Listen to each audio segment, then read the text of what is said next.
Hello, can you all hear me? Yeah. Yes. Good. Since we have a couple of new members, we should begin with introductions. Salutations all. I'm Rafe Johnson. I primarily teach physics and cosmology, although I sometimes cover the Survey of Religions course as well. You might be wondering why a science professor is leading a dictionary project. Perhaps a little. Well, my wife and I used to head this group as well as the science department. When she divorced me, she moved with my children to teach halfway across the country. It was a bit of a black hole in our leadership, so I stepped in. I bring two words to the fore each meeting, and we decide which one to remove from the prestigiously progressive dynamic dictionary. Our college has been consulting with them for years, and every 6 months or so, we open up this forum for new voices, but we've been having a hard time recruiting people lately, so I'm glad Freya and Lexi have joined us. Shall we jump right in? Oh, it might be good for the rest of us to introduce ourselves as well. Oh, yes, of course. I've gotten ahead of myself, haven't I? Go ahead. Well, hi all. I'm Lexi McIntyre. I'm starting my own small adolescent psychology practice in town, but I currently provide support for your counselling team. I was intrigued by the sign about curating the words used by the next generation. I've been interested in words for quite a while. I came to the US for college and haven't really left since. While here, I accidentally took an etymology class instead of an entomology class, but that's a story for another day. Who's next? I'll go. I'm Freya. I took some English classes with Dr. Billy a few years back. My undergrad degree here was focused on film semiotics, but the languages of pop culture in particular are my jam. That's why I'm currently starting on an interdisciplinary PhD. Anyway, I'm excited to join this group. Do you have a favourite film? Oh, so many. Some days it's a Miyazaki kind of day. Other days I'm all in for dissecting the complicated roles of women in early 20th century filmmaking. Like, I'm part of this 1920s group on Facebook. They are always posting pictures of Louise Brooks. She's so gorgeous and glamorous. The picture perfect flapper. But no one seems to realize how hard her life was. I have a feeling we're going to get along just fine. And hi, I'm Dr. Billy. I'm primarily interested in philology, but I dabble in teaching classics in the language department. I've been on this committee for the last year or so. My wife and I take turns being in this group so someone can be home with the kids. How are your kids doing, Dr. Billy? Last time I saw them, they were so cute. Oh, they're great. They're getting on each other's nerves a bit this summer, especially since everybody's been home since March, but the littler one is just starting kindergarten in the fall and loves to make up his own words. Just the other day, he and his sister were playing in the backyard, some kind of an imaginary world game where they could freeze and unfreeze each other by using made-up words like bizarre. Well, that's sorted. Shall we jump right in? Sure. I thought we'd start with a somewhat simple choice between the words papilionaceous and verily. That's simple? Well, to me, it seems obvious, but perhaps others may disagree. Well, papilionaceous means butterfly-like, and verily means the truth, really, or indeed. Verily. I've never heard anyone use either of those words. Well, verily sometimes comes up in archaic texts. It's used when people are trying to sound Shakespearean, but I can't say I've come across papilionaceous before. Verily. Yes, that's why I think it's a simple choice. I mean, what is truly butterfly-like other than the butterfly itself? I could see papilionaceous being a beautiful descriptor for things like, like a leaf falling from a tree or fabric blowing in the wind, even the colour of someone's eyes. Oh, that is quite poetic, isn't it? Verily, it is poetic, but is it useful? Isn't there use in beauty? We're so caught up in productivity these days, we forget that things like beauty, joy, and connection are also things we produce. I happen to think papilionaceous is a very evocative word. Verily it is. But keep in mind, we are not removing the words from the language itself merely from a physical copy of a particular dictionary. Which word do you think a college student is more likely to need to look up as they're doing reading for class? From that perspective, probably verily. How many college students are using a physical dictionary, though? I just usually searched for words on the internet. Well, that may be, but it is our job to consider the physical dictionary. Are we ready for a vote? Wait a second. I'm not sure how this usually works, but can I suggest an alternate word to remove so we can keep papilionaceous? I suppose if you can convince us of the logic of removing Why not? that word. Okay, how about amsace? What does that even mean? That's a point in my favor. Amsace literally means both aces, like when you roll 2 dice and they both land on the number 1. Oh, snake eyes. Precisely. Basically bad luck or misfortune. It can also mean a short distance. A Shakespearean word, is it not? Ooh. Looking up open source Shakespeare, and it seems it was only used in All's Well That Ends Well, whereas verily was used 13 times altogether in about 10 plays. Only once in The Tempest, but at least 6 times in A Winter's Tale. Thank you, Billy. Seems a good word for bad weather, though. Yes, thank you. Yes, amsace is an extremely rare word. I'll admit to it being less used in general than verily. It doesn't seem of much use to me. It's not easy to say, and hardly anyone would know what you meant if you said it. Exactly. And we have simpler words which are readily available that have the same meaning, but we don't have another word for papilionaceous. Yes, it does seem a shame to lose that one. It has a certain metaphorical resonance. Well, shall we vote then? Yes, let's. All in favor of keeping verily, say aye. I Aye. All in favor of keeping papilionaceous, say aye. Aye. Aye. All in favor of removing amsace. Aye. Aye. Well, great. That settles it then. Good idea, Lexi. Next time, we shall delve deep into whensoever and eftsoons, 2 words suggested to me by the powers that be, so to speak. As in you received them from on high? Well, from the head office, to be precise. Oh, I thought you meant you got them in a vision or something. Oh, you mean like the Avatar gets visions in the spirit world? Ooh, I just rewatched those too. Yeah, a vision of a pay raise, perhaps. Isn't this a volunteer gig? Verily.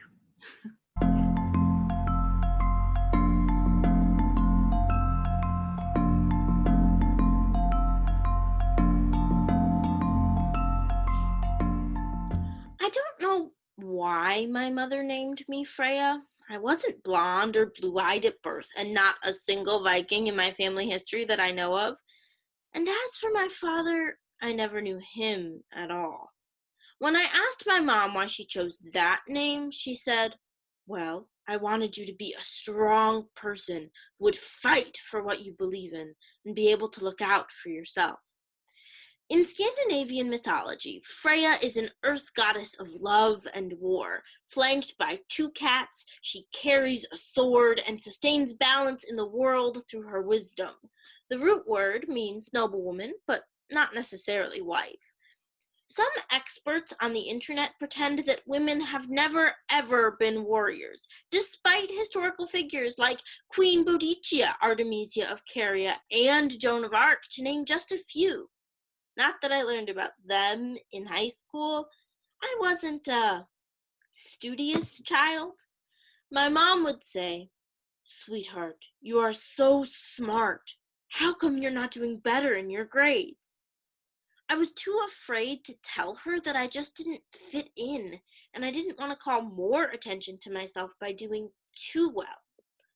I started college with the vague notion of becoming a fashion designer, and I suppose I might never have even become interested in pop culture if I hadn't developed a crush on my college roommate sophomore year. She had a large collection of graphic novels that she read instead of her sociology textbooks. Things like Nimona the Shapeshifter, a mischievous do-gooder on the wrong side of the law, or the Super Mutant Magic Academy, which grabbed my attention even more than Harry Potter. That roommate dropped out second semester, but by then I was already infatuated with graphic novels. Sorry, Dior, Mariko Tamiki's sagas of being different while going through adolescence became a belated guiding light. For who knows what maze-like path a life might take, like the quests of many a hero in the world of fantasy literature. My roommate junior year, a political science major, absolutely hated anime. Those kinds of films are a betrayal of reality, she would say scornfully. Most politics these days is a betrayal of reality, I would smirk. That's not funny, she would huff. You people in the arts don't know anything about how the world really works. I wasn't prepared to argue then, as I could now, that artists reflect our constructed social reality, but also dream for us other ways of being. Because the human need to envision alternate realities seems as insistent as the need for some politicians to tear things apart. So instead, I would just get angry and repeat the catchphrase that artists are the shapers of the world. Nor was there any point in discussing with her someone like Bob Dylan, because even if the times were always changing, and the answer, my friend, is blowing in the wind, it was men in suits in closed rooms who would decide which way the wind was blowing, if at all. And wasn't it a man in that song walking down the roads? Anyway, no doubt after leaving his unhappy girlfriend behind. There was a girl in my sci-fi film class who perhaps liked me, but the truth was I didn't realize it until the very end of senior year, despite the fact that we had often sat in different corners of the student lounge watching reruns of Star Trek: The Next Generation on Thursday nights. At graduation practice, I asked her, how come we never talked or did things together? That's easy, she said, because you never asked me. I didn't even know you were interested. I suddenly remembered a moment from the previous fall. I had started toward the door of this other girl's dorm when she peeked out her head to see if it was still raining. Surprised, she smiled at me in a way that was genuine and shy and sweet. And then she gave me the Star Trek salute. But I was worrying about my next midterm, and I didn't smile back or even say hi. So she turned and closed the door. Then it was too late for me to follow her in. So I suppose, yeah, at the very moment I should have been able boldly to explore the universe, I had my feet too firmly planted on the ground. Earth goddess that I am. Perhaps I thought I didn't have the right to be happy. After I graduated college, I found out that my mom had known since at least middle school that I was attracted to other girls. Why didn't you ever say anything? I asked. Were you embarrassed by me? No, of course not, she said. I knew you were unhappy and lonely. I was, Mom, I was, I blurted out. Yes, she said, but I thought it would be better for me to wait for you to be ready to tell me yourself. Oh, was I wrong? Because I would have understood. Is that why you never married my father? I asked.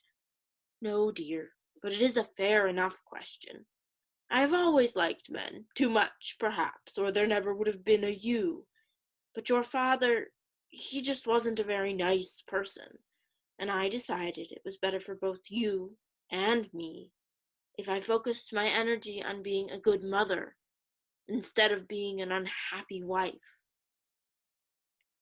I will never know for sure if things would have been different if my mom and I had talked sooner.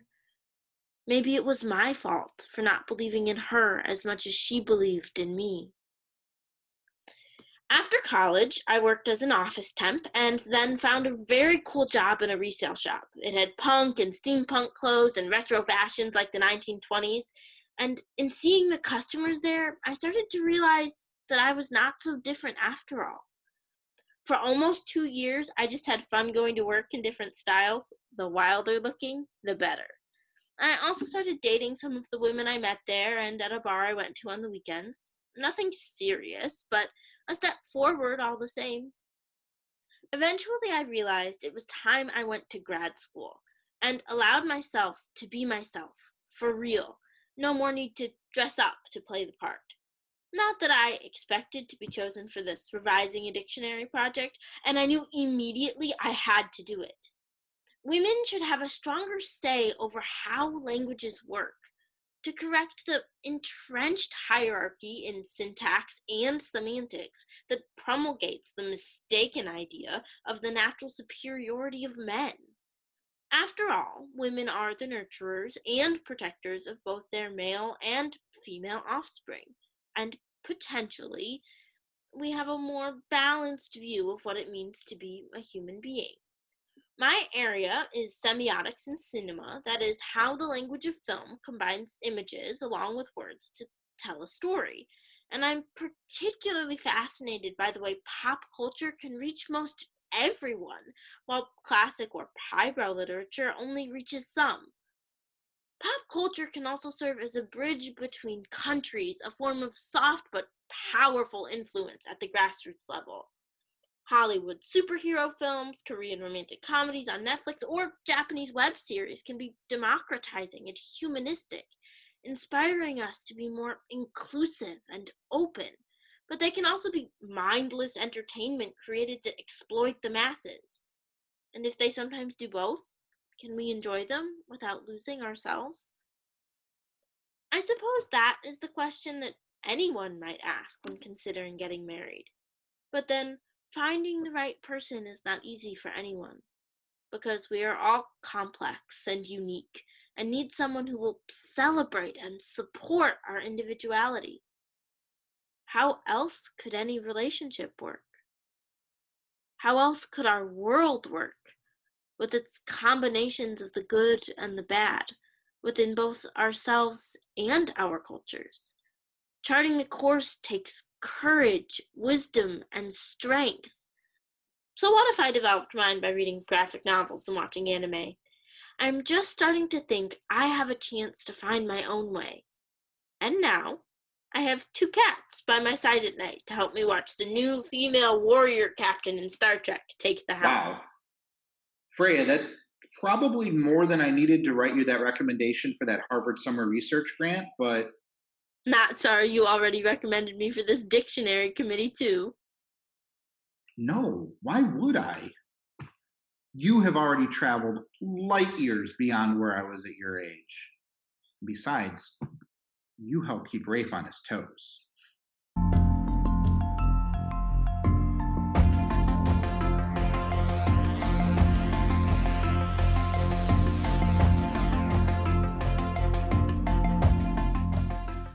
Oh, I can't hear you, Rafe. Are you on mute?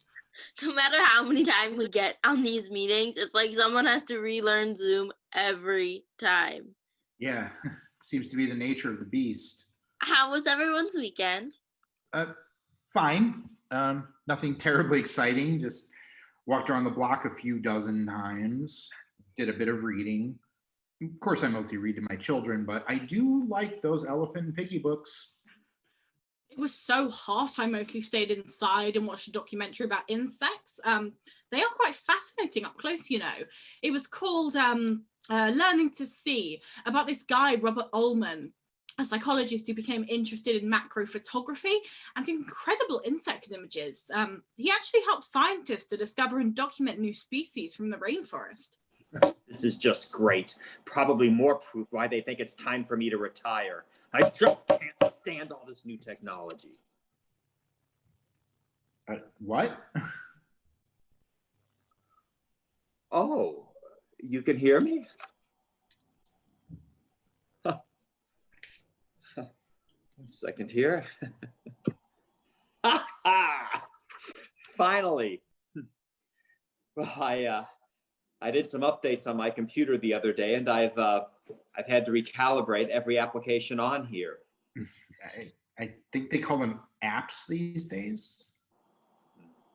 Well, you're all on time. I really appreciate it. Punctuality is something I try and help clients with. It makes a better first impression. I've thought about being late, but I'm always in too much of a hurry to get here to make it happen. It's good I have a reminder set on my phone. I was so absorbed in my webtoon. I'm reading Lore Olympus. You would probably like it, Lexi, and maybe you too, Dr. Billy. It's a modern take on the Hades and Persephone story. I'm obsessed. Well, that's just great. So, are you all ready? Ready as we'll always be. Isn't that true, my friends? Yeah, ready, steady. Sure thing. Good. Today, we're going to take up some words that I think are overripe to the point of festering and really do need to be removed from the dictionary. So what are the words? Before all that, I should tell you that the front office has been very pleased with our current efforts. Oh, yeah? Yes, they say we've been making strong progress clearing the way for a new linguistic future, making room for words that have been left out for far too long and should be acknowledged. Indeed, an essential task. Not your civilization depends upon it. I wouldn't be so sure. We should be maybe trying to make even more change. Why? You think we're not doing enough? No, not necessarily. So anyway, what are the words? Well, as I mentioned last time, I thought we should consider whensoever versus eftsoons. Whensoever, a very interesting one, meaning from whatever place or source. And eftsoons, meaning very soon. Which one do you think we can remove from the next dictionary? Tough decision. Indeed, it verily is. You only say that because you forced us last time to leave in verily. Mayhap I did. But who really uses eftsoons in a sentence anymore? I think you just did. Smart Alec. Well, I think I will eftsoons if I have the opportunity. Whensoever did you get that idea? After all, you could just say very soon. Yeah, what do we need eftsoons for? Ah, that is the essential question. Does a word have a nuance or meaning we absolutely could not say another way? Or if it is very similar to another word, does it have different qualities we appreciate? A rhythm or feeling of the past we are not ready to leave behind? Though sometimes we do need to leave the past behind and move forward. Most people don't realize how important some words are in creating our sense of reality. Or in allowing us to ignore things that exist, but we don't want to acknowledge or see. Yes, sometimes the stress of this task is just more than I can deal with myself. But we must press on. The thing is, though, Yes. well, Spit it out already. the thing is, neither of those words seems necessary. No one uses them in daily conversation. I've never, ever in my life felt the need to say whensoever, and I don't think eftsoons is going to surge in popularity anytime soon. That may be true. But if we remove all the words we don't hear daily, doesn't our language lose some of its richness? If we simply resort to only including vernacular in our dictionaries, so many shades of meaning will be lost to us. Yes, like the hues of some colors that some cultures are said to be unable to see because they lack a word to define it. But because Homer understood the color blue differently than we do now, we have the wine dark sea. Sometimes lack of specificity in language allows for more precision. So you think we need less words in our language to allow for greater exactitude? Well, I say we remove both whensoever and eftsoons. But eftsoons is just so fun to say. Now, Freya, that is no reason whatsoever for keeping it in the dictionary. I think in that case, you actually meant whatsoever, but I suppose neither of those words is exactly trending right now. No, certainly not. Language needs to change with the times. Think how odd it would be for either of those words to be used in the span of the same breath as a word like trending. I'm not necessarily saying that they're irreplaceable, but I like to think that we are in a world where words like eftsoons and trending can live in harmony. Just like I might choose to wear a flapper dress with a pair of Converse sneakers. The marvel of modern times is that we can be influenced by all that has come before, but also by current ideas of fashion and identity. Yes, our world is rather too complicated to be able to sum it all up into a single holophrasis. I'm not saying we should condense the language into a single word, merely that eftsoons and whensoever are both relatively unknown and useless. No, holophrasis, that's quite a word. It is rather fascinating, isn't it? It's finding a way to express a complex idea in a single word. A holophrasis is the heart of my study, bringing things down to the simplest, most likely explanation. After all, it is said that in the beginning there was the Word. And that's also the soul of this job, finding the words which allow for the most holophrasis to help us communicate with one another more effectively. Yes, we are superheroes. We are heroes in a way. There are so many rifts to heal. Yes, this is a Herculean task. Such a need to find that just milieu that will allow for peace, especially in this liminal moment, this time of vicissitude. We're standing upon the precipice, the escarpment, the very cliff edge of humanity. And how can we possibly move forward without language that allows us to clearly communicate with one another?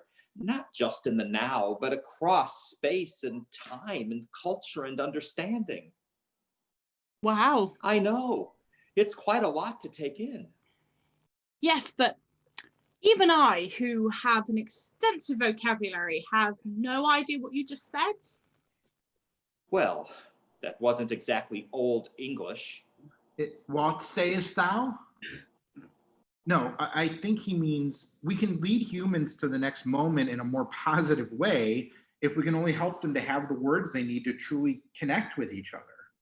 That sounds like a worthy goal.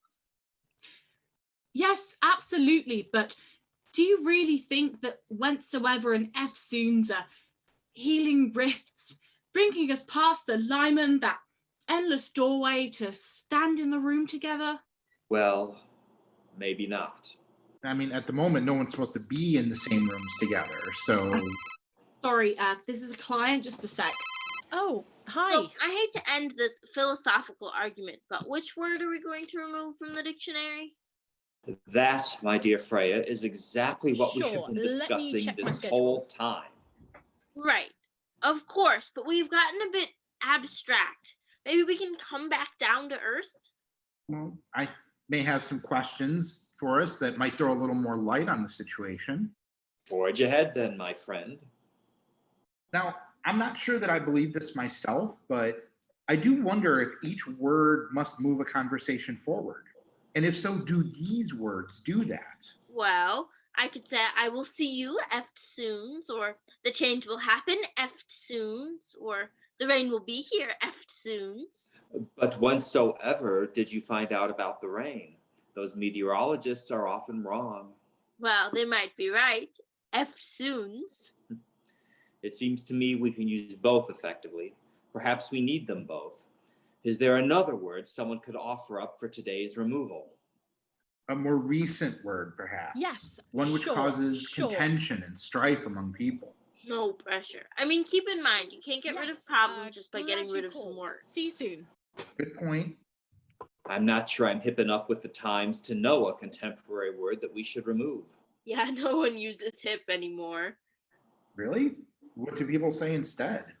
Cool, trending, in, hot, fly, Fresh, kickin', swish, swank, drip, dope, stylin'. on fleek. Should we continue? I think I may need to lie down. What were you expecting her to say? The hep to the jive, nifty, spiffy, and neat?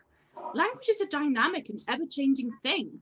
This liminal cliff edge moment you were talking about before, it's all about how we understand our world and each other. How can we hope to do that if we don't even understand each other's words? I think that's a good point. So we remove both eftsoons and whensoever. What I'm talking about is bigger than that, but yes, that would be a good start. All in favor of removing both words, say aye. Aye. Nay. I just like to have choices in how I communicate. I think it's cool to be wide-ranging, and that both swank and eftsoons could exist in the vocabulary of the same person. But I get it. Maybe for swank to make it into the dictionary, we need to remove eftsoons. Well, 3 out of 4. Sorry, Frey, it seems you've been outvoted. That will do for today. Next time we'll discuss anti-penultimate and trilemma. See you later. Do you really think he's going to retire? I don't know. I'll see what I can find out. I wonder who'd lead our group then. Well, maybe Rafe could. Still do it? Maybe, though. It might be time for a leader who's a bit more up to date with current ideas. Rafe was aghast at Freya's list of modern words, though. It was kind of funny. She was the one wanting to keep eftsoons. You're not gonna start mixing your clothing styles, are you? Probably not. Though my wife does seem to think some of my shirts are from the last century. But it is surprising when the youngest of us is the champion of the old words. Anyway, oh, sorry. Sounds like I better go. I'll talk to you soon.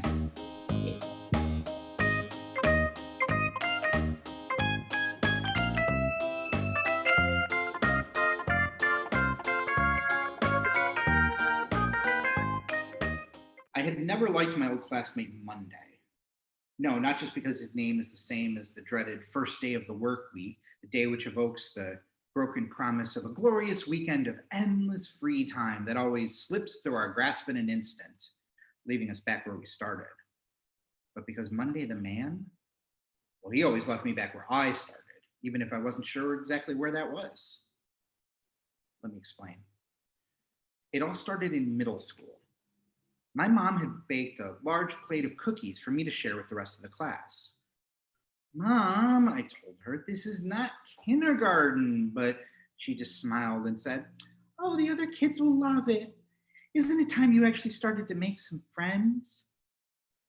But Monday took that plate straight out of my hands and he delivered the cookies to all the prettiest girls, saying, I made these just for you. And I was so ashamed of my own weakness that I didn't protest with nary a word. When we got to high school, Monday would borrow my homework to prepare for the history tests.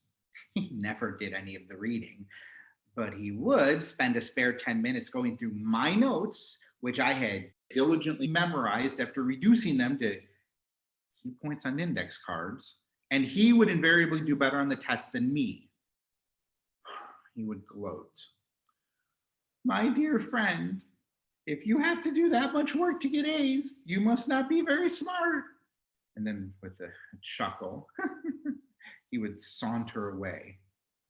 It drove me simply crazy. I was convinced he was cheating, copying my notes onto his wrists or little folded pieces of paper, but the teacher, Christopher Markham Lowe, thought Monday was the best thing since sliced bologna, not knowing how much bologna it really was.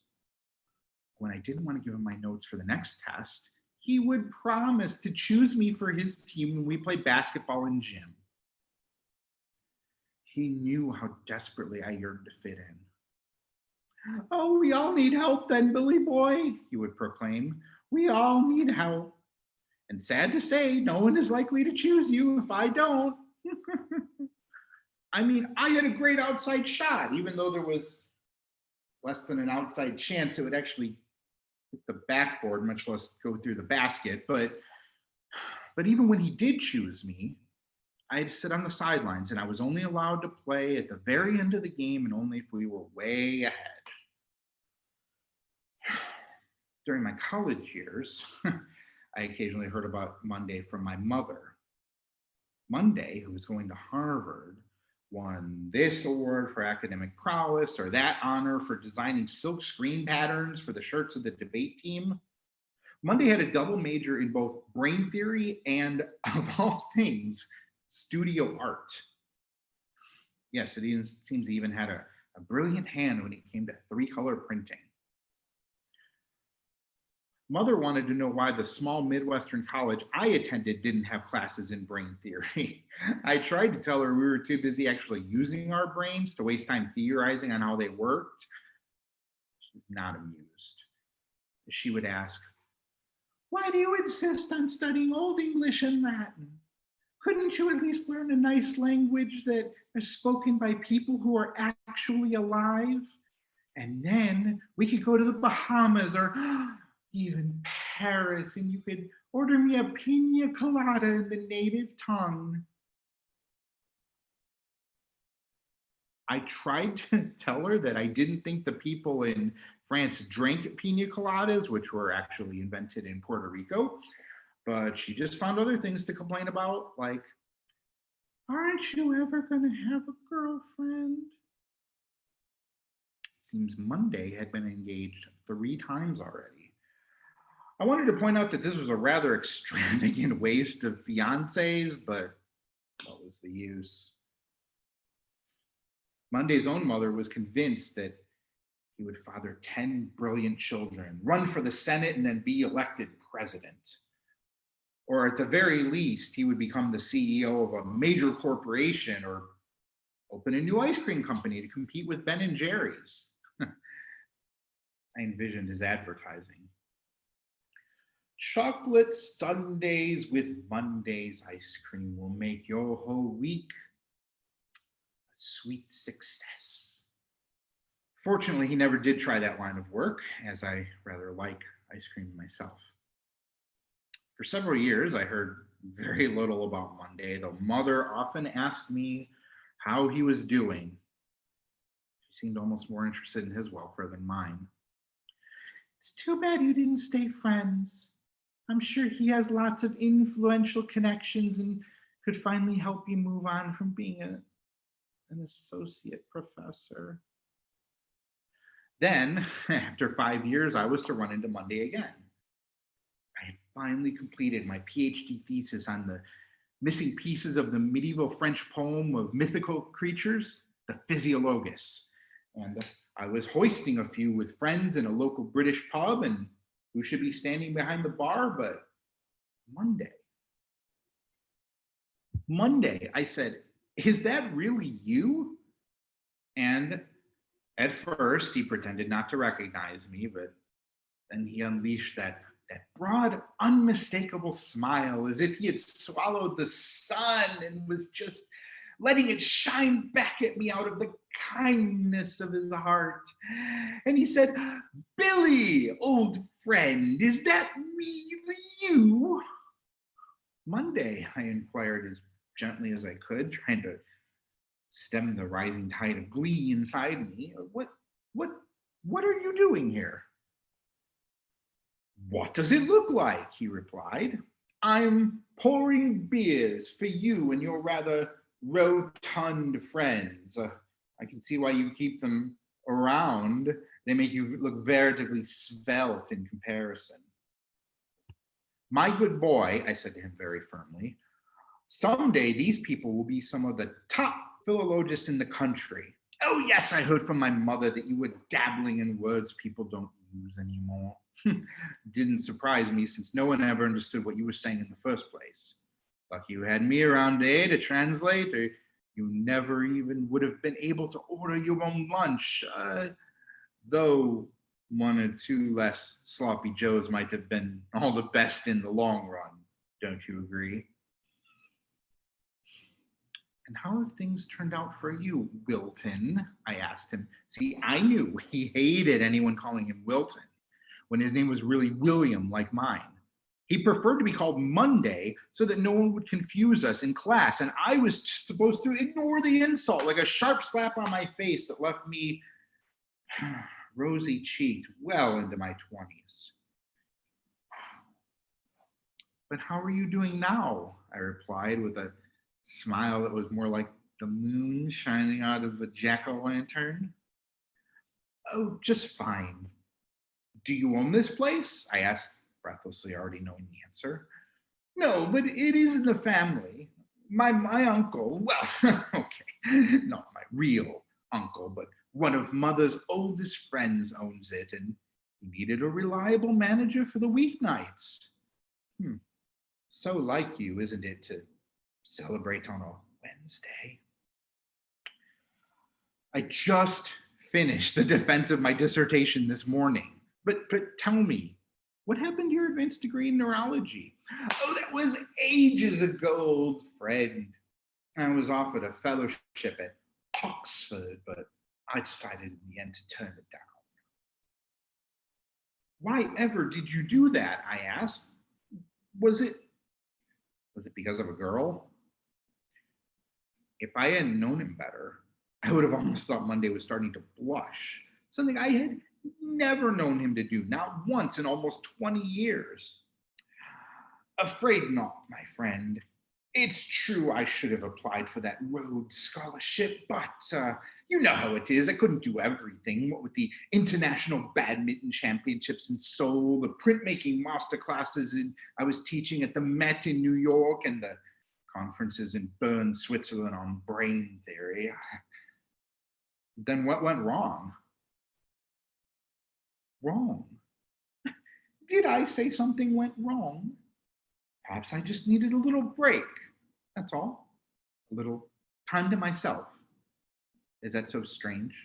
Is that so very odd? Is it so peculiar that you would need to come up here to this counter when I am working and doing a right good job of it, drawing the best head of beer this century or last, and incessantly and cruelly harass me nearly to the point of tears? After all, my dear Billy, that we had meant to each other in the past. I was so astonished by this outbreak of emotion and by the flood of wet sobs that followed that I didn't hardly have the heart to point out to him that he had been the bane of my existence for the entire time I had known him. I'm sorry, Wilton. I mean, Monday. I could only stutter. I'm terribly ashamed of myself if I've done something to cause you harm or dismay. Are you well? Is your mother well? Mother is fine. Thank you for asking. She just became the head of the Artichoke Society of Long Island, where we have our summer home. Oh, very nice. Then what is it? Please, do tell me. You know what, Billy boy? You may be the only one I could tell. Why? Because you're always secretly fond of me and respected my compassion, sensitivity, and intelligence? No, not exactly. But given what a disappointment your life has been, I thought that you at least might understand.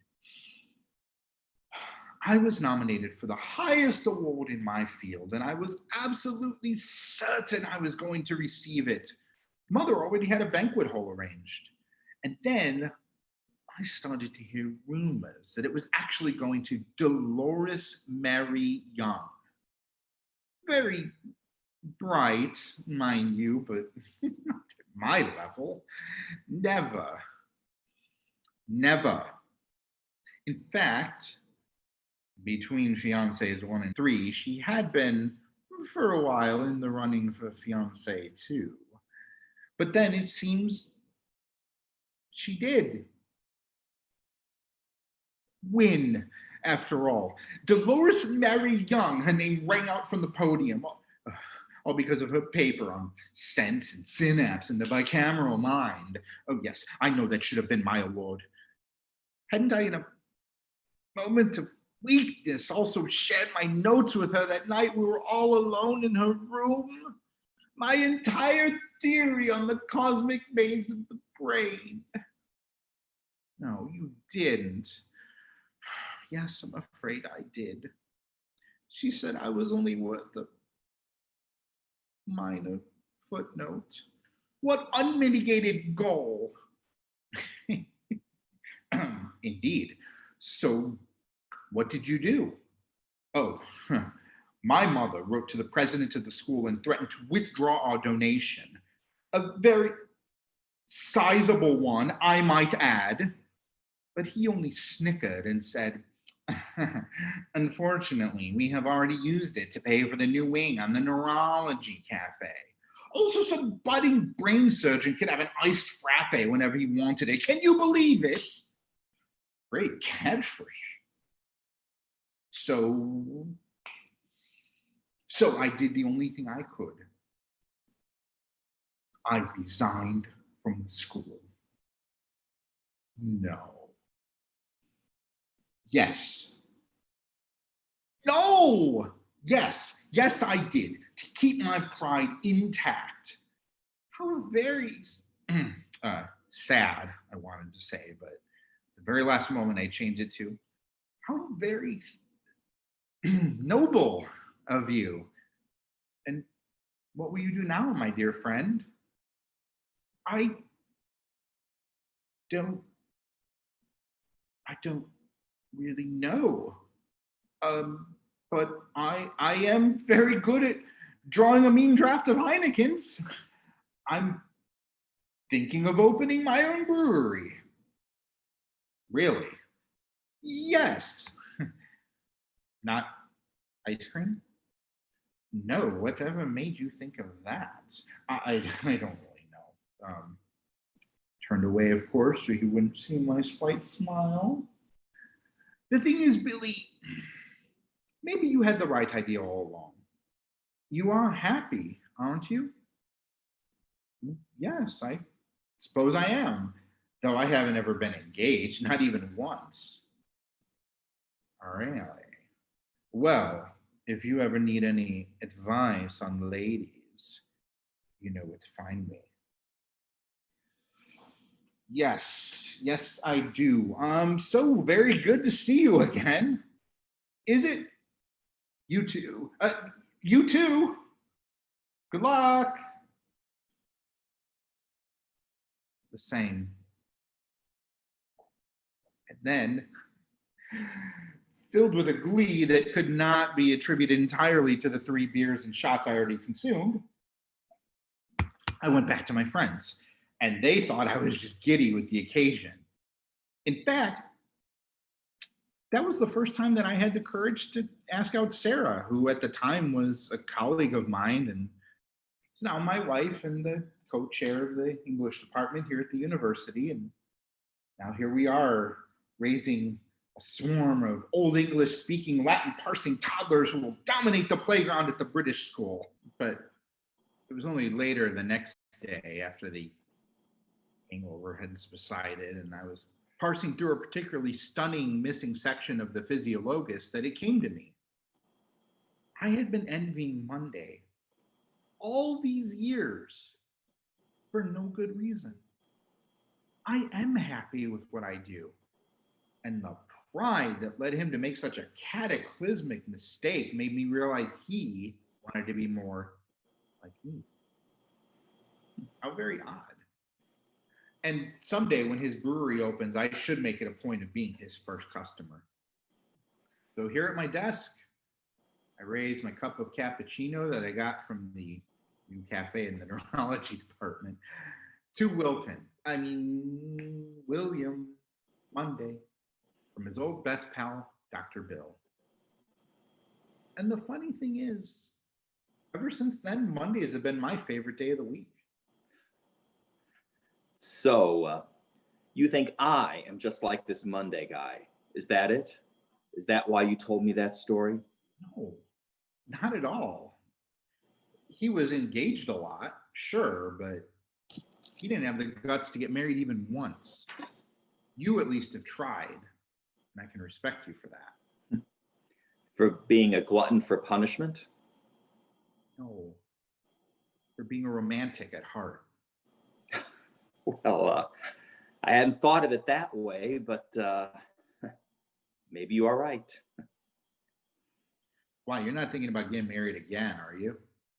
Hell no. Why, do you know someone?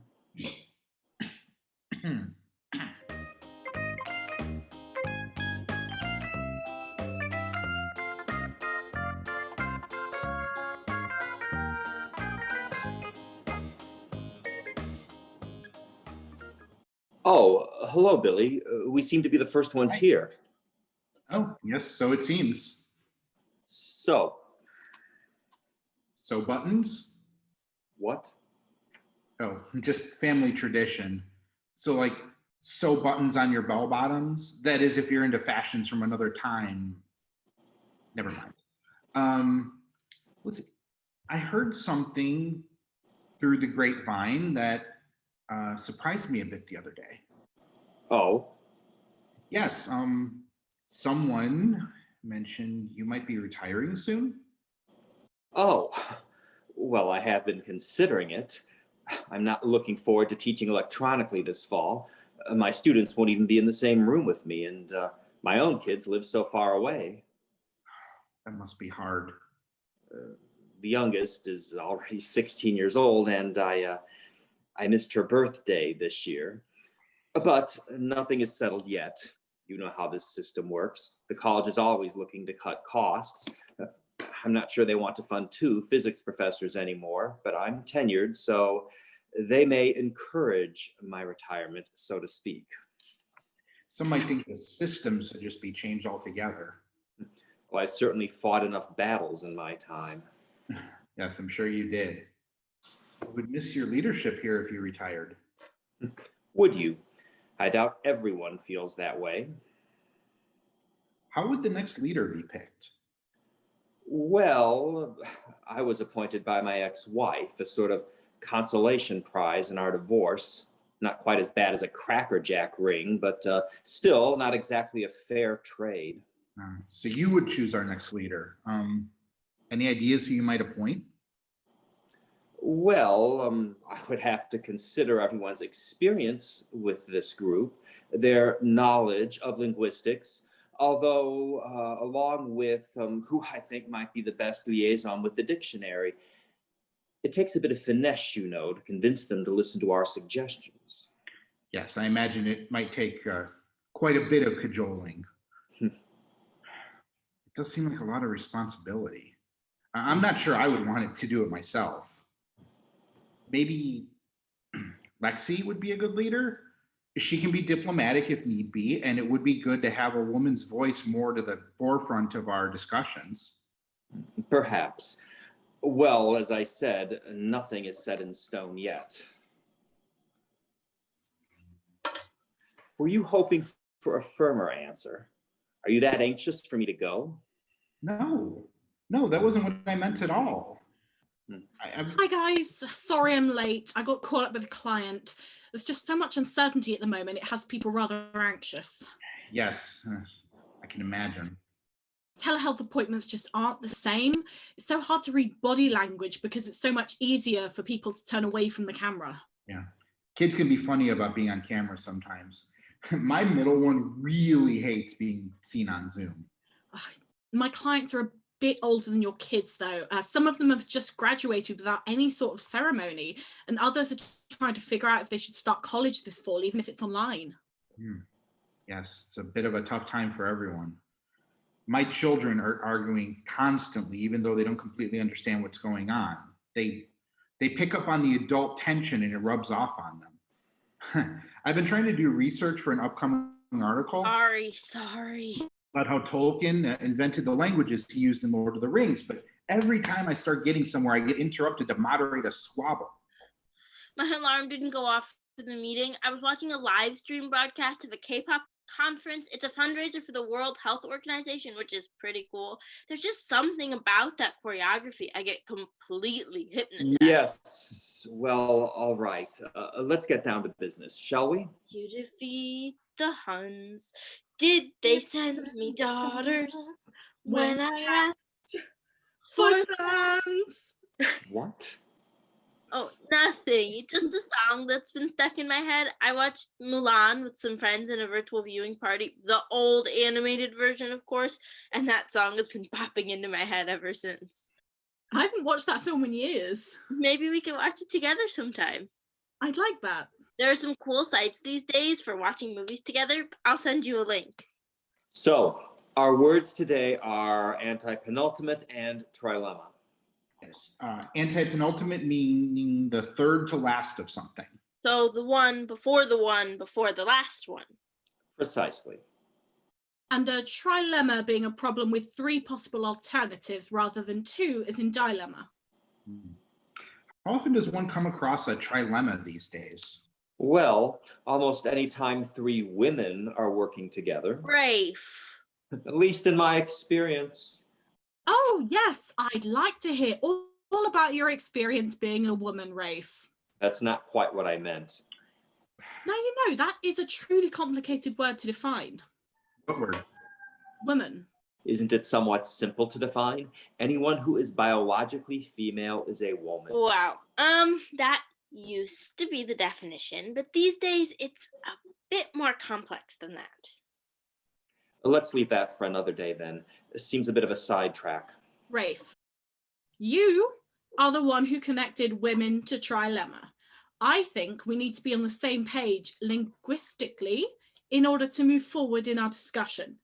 Be aware of the same kind of definition, even if we don't all completely understand it. I agree. How would you define the word woman, Lexi? Well, Merriam-Webster is somewhat in line with Rafe. It defines woman as an adult female person. The word is combined with others to describe a woman belonging to a particular category, as by birth, residence, membership, or occupation, i.e. councilwoman. Oh, and of course, we can't forget the vernacular meanings, servant or personal attendant. You'd think we'd have moved beyond the idea of woman meaning servant. It is the 21st century after all.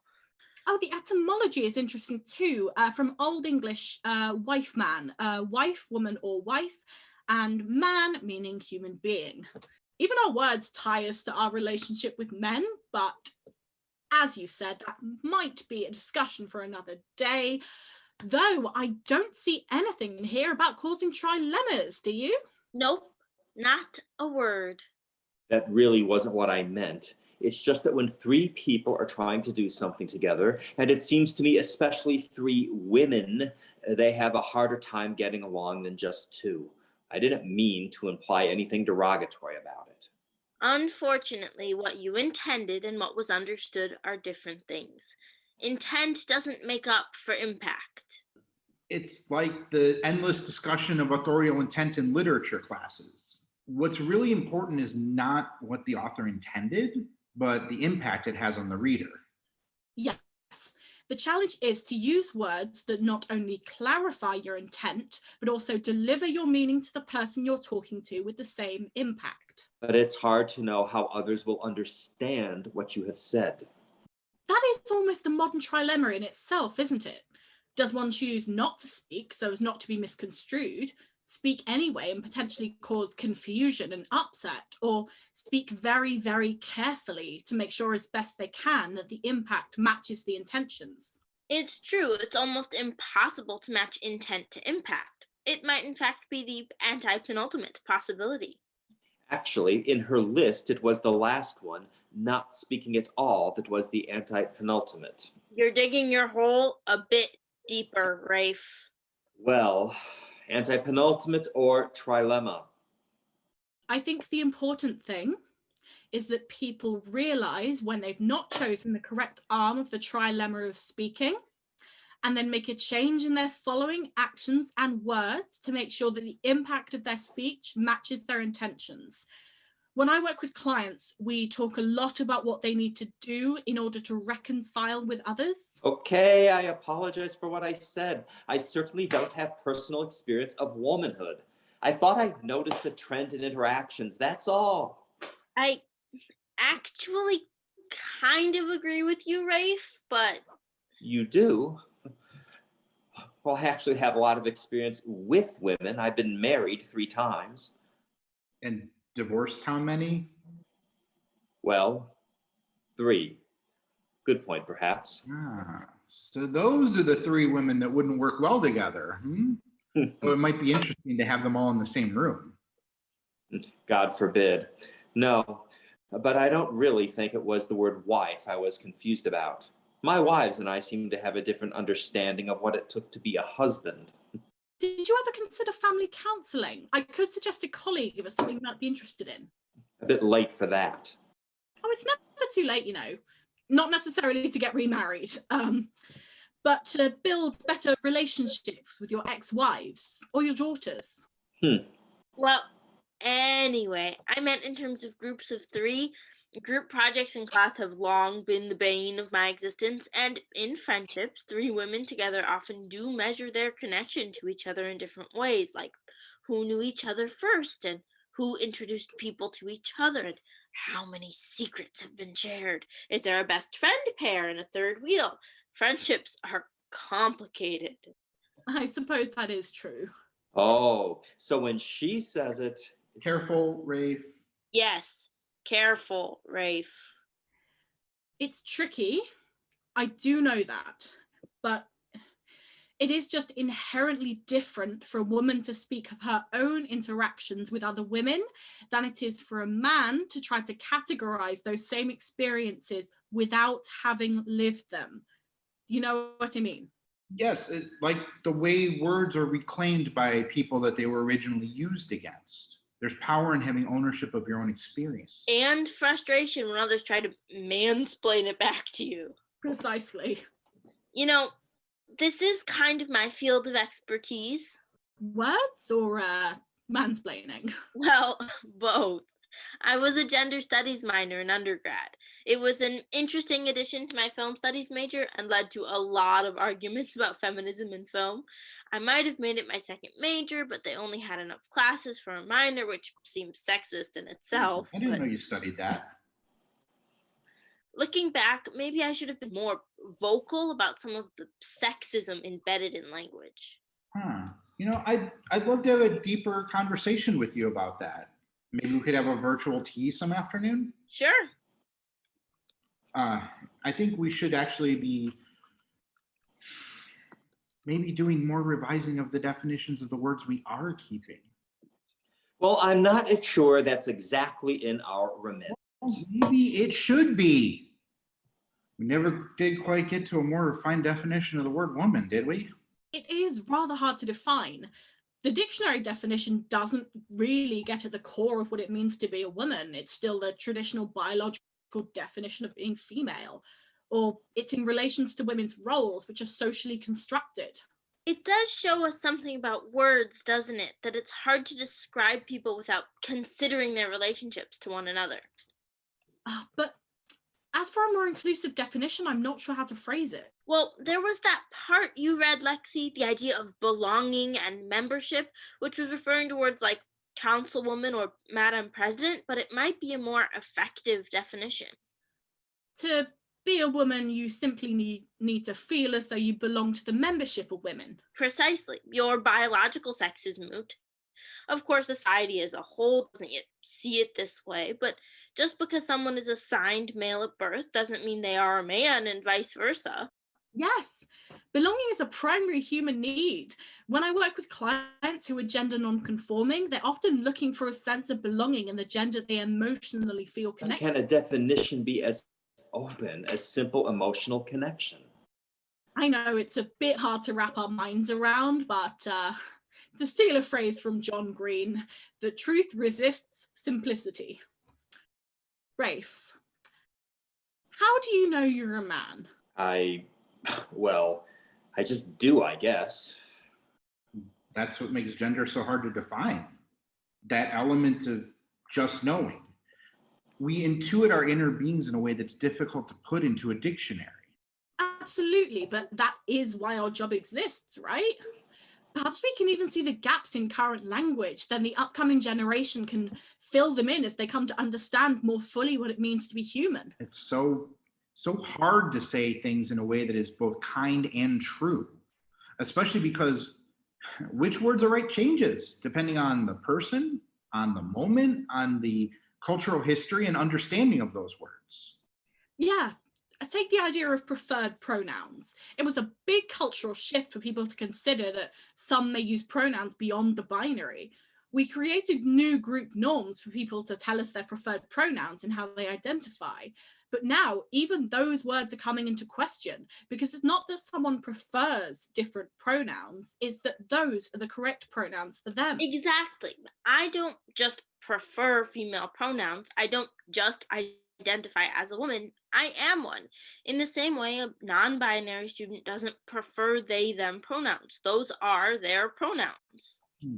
Yes, language can change so quickly, but people change so much more slowly. A good portion of the population is just trying to wrap their minds around the idea of preferred pronouns. Let alone considering the psychological burden carried by the word preferred. People are so scared of anything or anyone they perceive to be different. And language sometimes acts as a force to pull us apart, but what we desperately need is for it to be used as a tool for connection, a way of reminding everyone that we're all human and we're all in this together. Yes. Well said, Lexi. On that, we can all certainly agree. It's just so hard to make those linguistic shifts. To me, the words they and them are grammatically plural. I've had several students in the last few years who ask me to use those pronouns, but no matter how hard I tried, I always seem to muddle it up.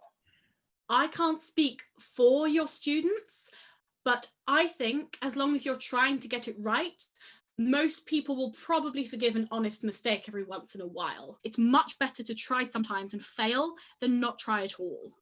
You think? I do. A friend of mine at a different college told me a story about a professor who refused to use their pronouns, just kept using female pronouns for them over and over. I don't think people realize that misgendering is a microaggression. Yes, I have a client who is very upset about that too. A microaggression? Yeah. A comment or action that subtly expresses a prejudiced attitude towards a member of a marginalized group. Everyone has the right to be who they are, and society needs to catch up. People don't necessarily mean for misgendering to happen. It can be an accidental slip of the tongue, but it sometimes reveals a subconscious discomfort with anyone we might perceive to be different. A student of mine compared intentional misgendering to someone saying something like, well, you're not really a professor because you used to be a student. And everyone knows students are not professors. It sounds absurd when you put it that way, right? But I never meant to question my students' identities. I just have a hard time with the syntax. And I'm sure your students know that, but it doesn't mean it hurts any less when someone calls them by a marker of a gender that they feel is no longer their own, or perhaps never was. I would hate to think that I hurt anyone. Well, that's a good thing. It means you're doing your best to be kind. I hope so. Okay, just making sure I understand. This is all separate from sexuality, right? Right. We wouldn't ask a student to disclose their sexuality. Those students sometimes do. But we do often ask students to tell us their pronouns so we can be sure to interact respectfully using the correct words. Yeah, sexuality and gender are two different spectrums, and people can fall anywhere on both. It's true they are somewhat intertwined, but there is a difference between who you are and who you love, you know? Yes, I think I see what you mean. Almost everything can be considered a spectrum. Gender, sexuality, even levels of understanding. And we may have made a little progress there. As we are trying to move things beyond the binary, perhaps trilemma might be the more useful word. So, do we say goodbye to anti-penultimate then? I think there's already enough confusion about the word ultimate. It actually means the last, but it's come to mean the best, the be-all, the end-all, which makes it seem first in a way. Anti-penultimate might just add to the confusion. All in favor of removing anti-penultimate from the next physical edition of the dictionary, say aye. Aye. Well, the ayes have it. Next time we will discuss... Actually, anyone else have some words to suggest? How about cynosure and dolorifuge? I have to do a bit of research on those, but I'm in. All right. Till next time, everybody. Oh, Lexi, I'll give you a call about that other matter a little later. I'll send a link for a much more important matter later. Mulan? Mulan.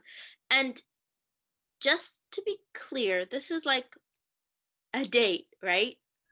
Oh, yeah? Yes, it is.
When I was little, I was sure I was going to be a scientist who studied bugs.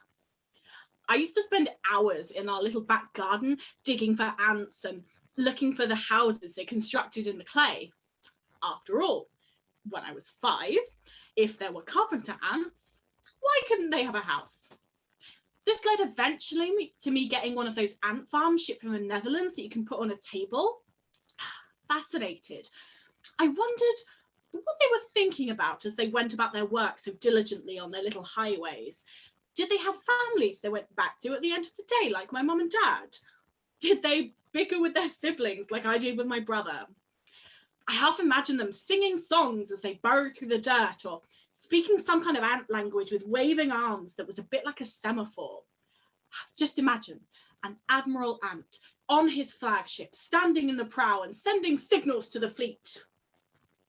Of course, I didn't know it at the time, but they can not only communicate through touch, but also through scent and sound and pheromones.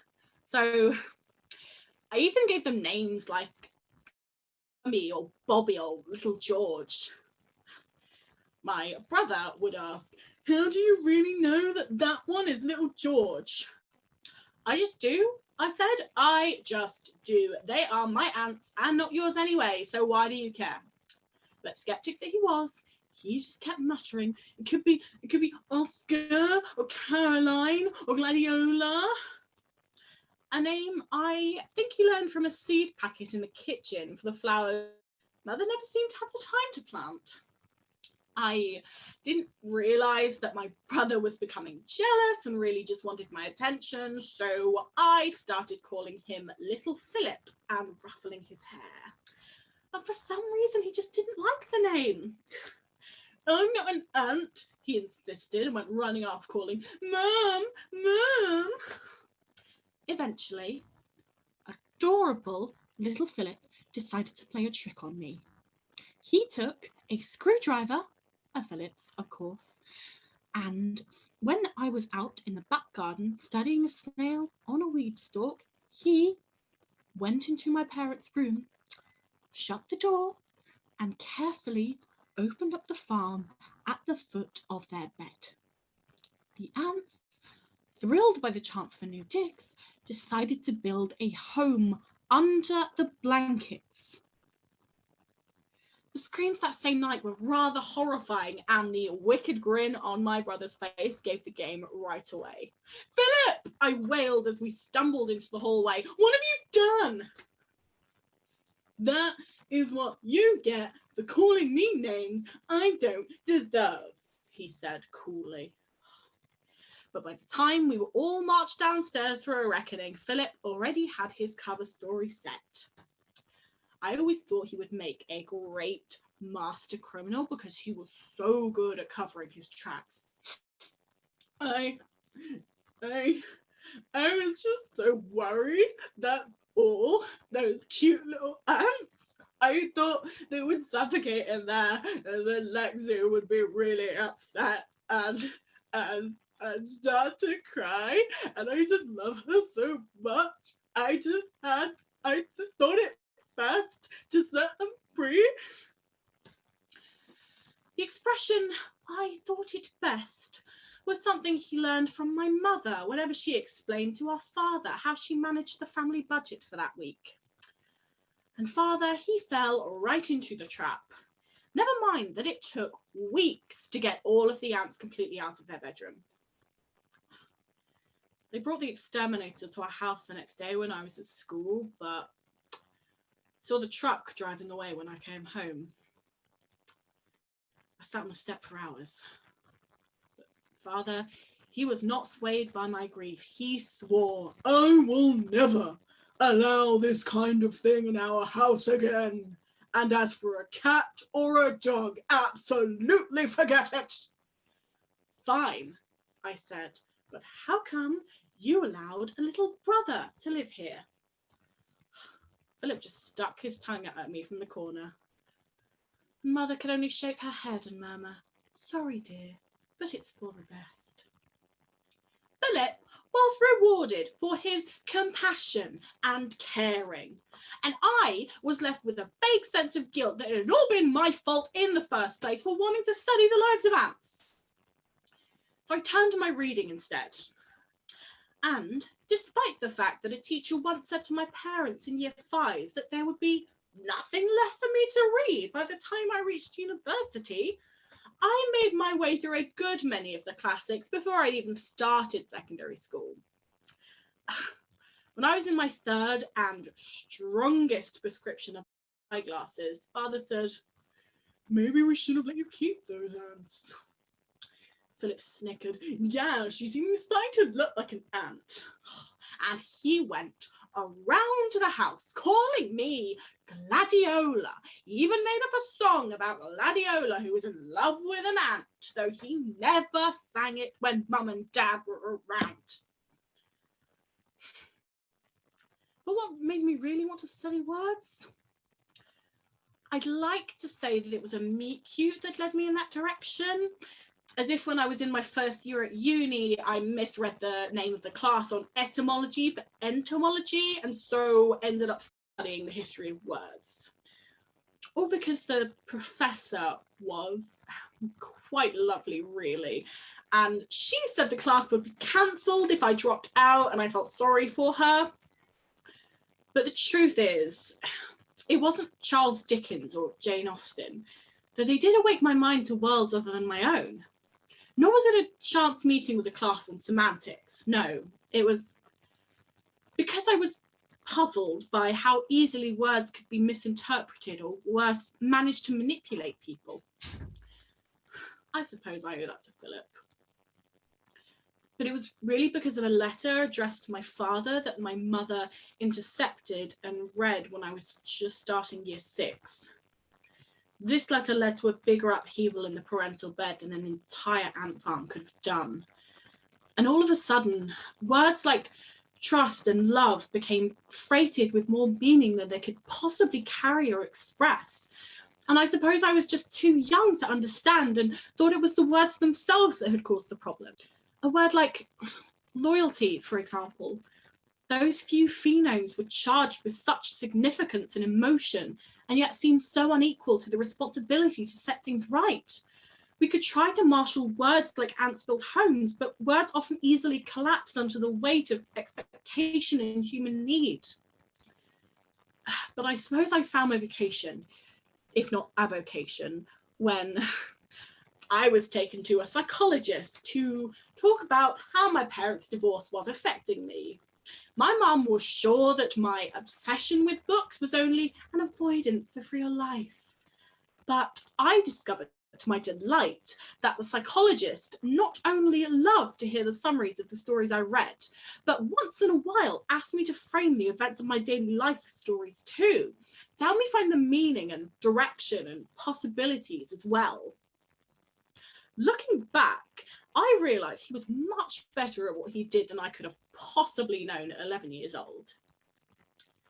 He also helped my mother to understand that if I wasn't interested in boys, it wasn't because of the divorce, and she didn't need to feel guilty as if my father had turned me away from men by cheating on her. That was a long journey too, but at least because of the doctor's help, we were able to take the first steps together. So it was that I became a Jungian psychologist myself. I specialised in adolescent trauma and needs, because when we are first stretching our wings is when we can be held most closely down from finding our true place in the world. That doctor helped me find mine, and I was determined to do the same for others, to help them be whole the best they could, to help them achieve a balance between the masculine and feminine aspects of their self, the ones they show to the world and the ones that emerged in their dreams of both the everyday and the deeper human past. People who know the story of my childhood sometimes ask what happened to my brother, and as a joke, I tell them he became a corporate lawyer who specializes in helping big companies get out of tax evasion charges. But truth is, and you're likely to find this amusing, he became a science teacher at a secondary school. And he says he owes it all to me.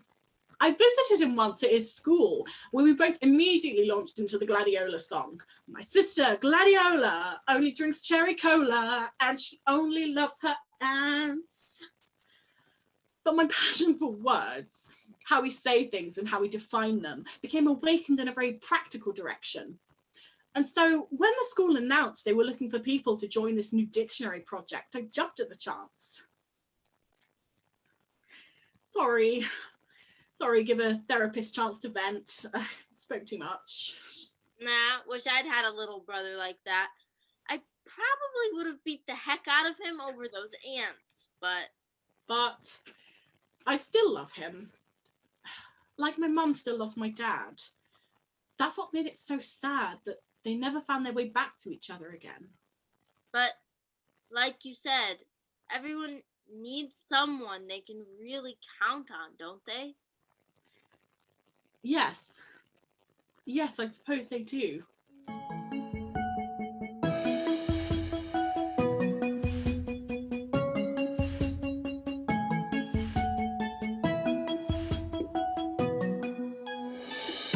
Hello. Hi. Oh, guess we're first again. So it seems. How's your research going? Whew, slowly.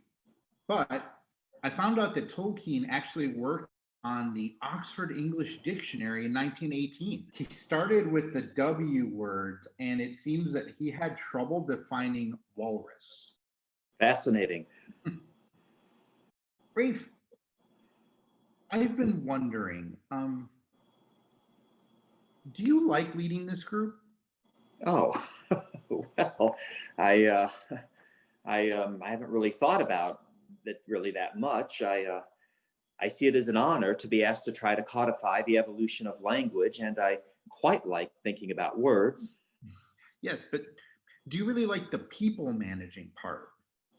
Hmm.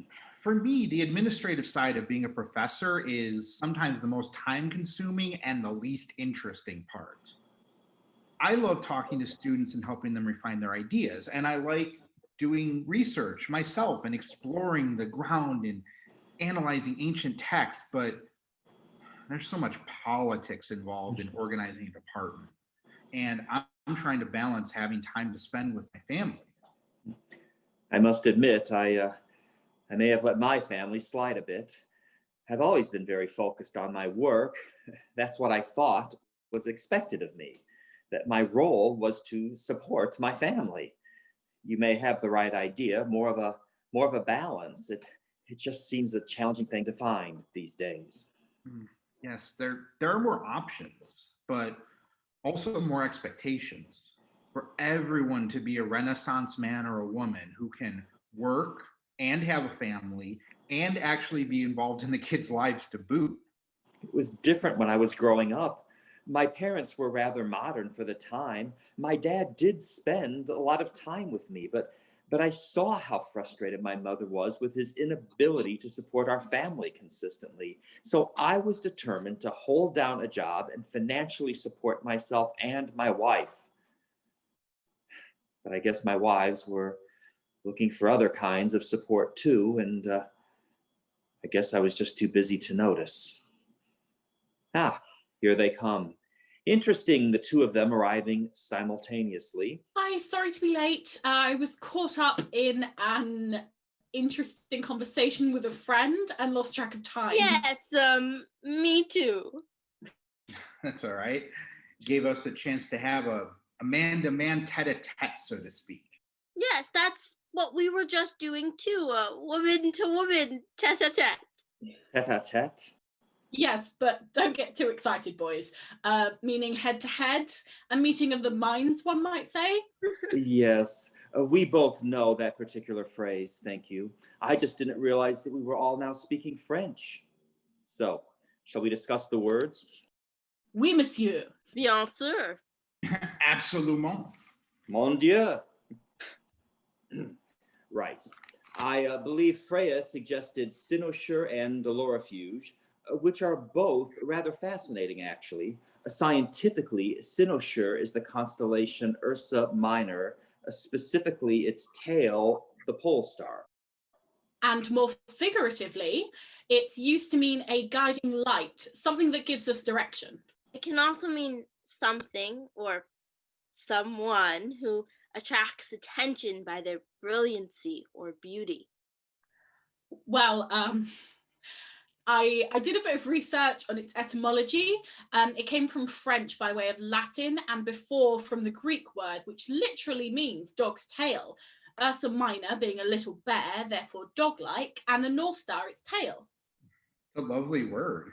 Isn't everyone looking for their cynosure? In a way, the guiding lights, the people who will help us find our way in life.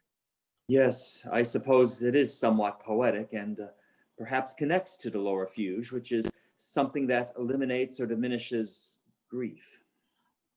Of course, the true dolorifuge is time, but perhaps a person can offer someone else a partial dolorifuge that can help them towards healing. Both truly interesting words, Freya, but which shall we keep? Right now, cynosures seem especially important. We're all lost and looking for our North Star. I always carry a compass. At least I used to when I was a kid. Sorry, it's my daughter. I'll be right back.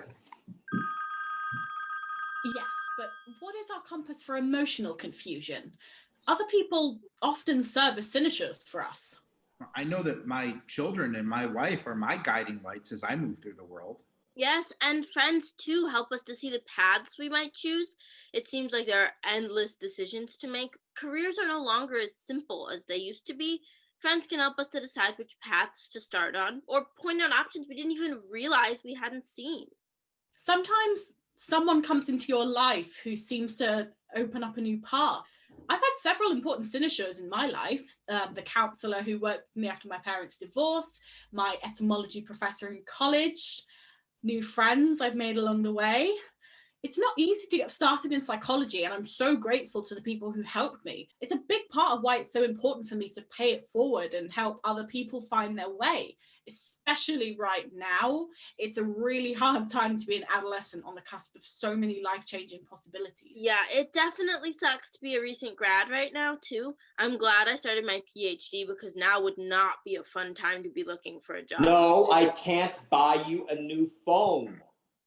Because your mother already said no.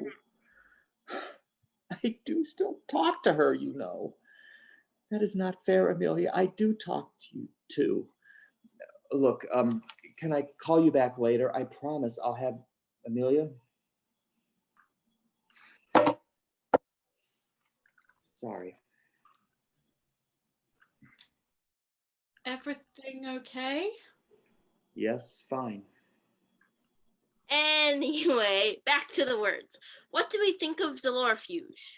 Well, I suppose a cynosure can be a kind of dolorifuge, a light in the dark to help us move past sadness and grief. But I think there is a kind of psychological danger in the word dolorifuge. How so? Well, there is no ticket away from emotion.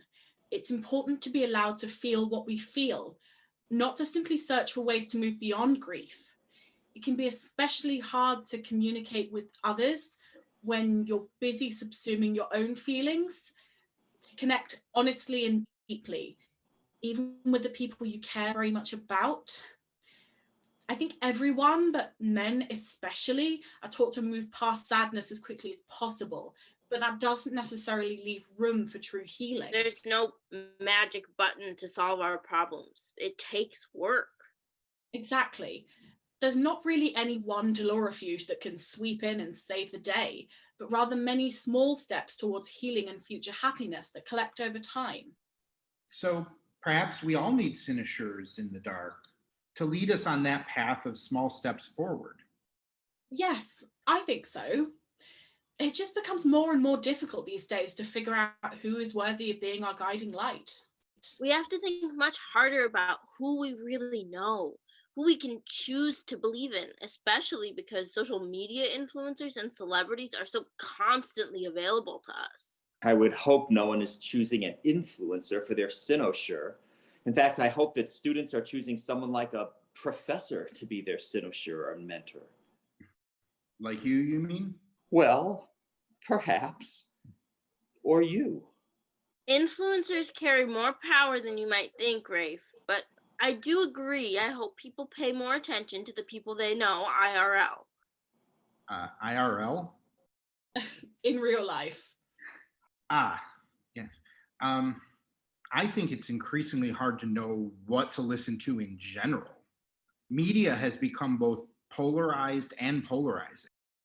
Yes, it sometimes seems like there's no way to bring our paths together to better serve humanity. Media has changed quite a lot. It holds so much power over how we understand our world and ourselves. That's why it's so important to teach people to think critically, to read widely, and to question what they read. And it's also probably why our job is more important now than before. Communication is all about language, and language can be used to persuade people of all manners of untruths. Well, not to cut you short, but it seems we all agree on the power of language. So, does this mean we keep cynosure and remove dolorifuge? I think so. It seems a symbolic choice in a way, us hoping for more cynosures to guide our culture forward. And also, as you said, Lexi, this would acknowledge the dangerous idea that people can easily move past grief with a magic dolorifuge.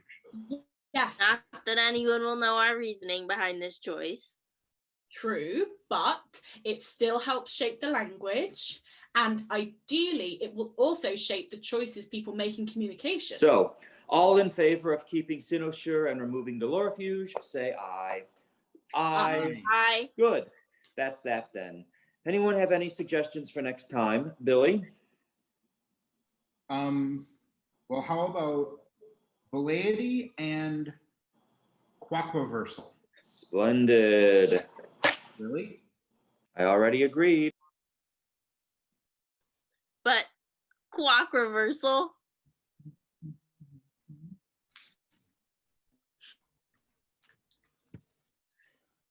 So,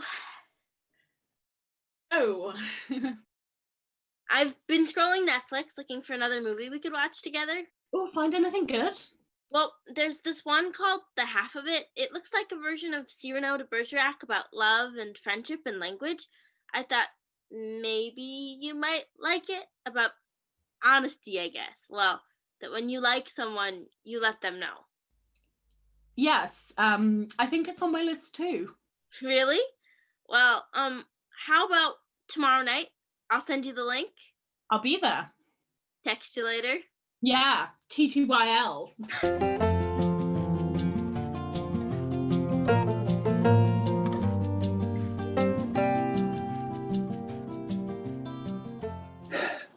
People ask me, Rafe, when did you first develop your obsession with words? Were both your parents linguists? Oh, No, I would reply. My mom was a hairdresser, and Dad, well, he never stayed at one thing very long, though he could change a carburetor, rewire a freezer, or make Mother feel like Cinderella when she tried on a new pair of shoes. Although they never had much money or a house of their own, their marriage lasted for over 50 contentious and loving years. My mom believed that I became interested in words because she watched a lot of Password on TV in the 60s when she was pregnant with me. Even when I was growing up, she would guess the best clues long before Father ever did. I remembered how they once argued for hours over who gave a better clue for guessing the word lake. Michigan is not even a synonym for lake, Dad insisted. It's just not. So what, Mom replied. We live in Chicago. People would make the connection. Besides, why would the word bathtub make anyone think of the word lake? These arguments perhaps energized their relationship. But then the actor Betty White, a favorite participant on Password, said that game shows keep your mind sharp and plus are a good place to meet husbands.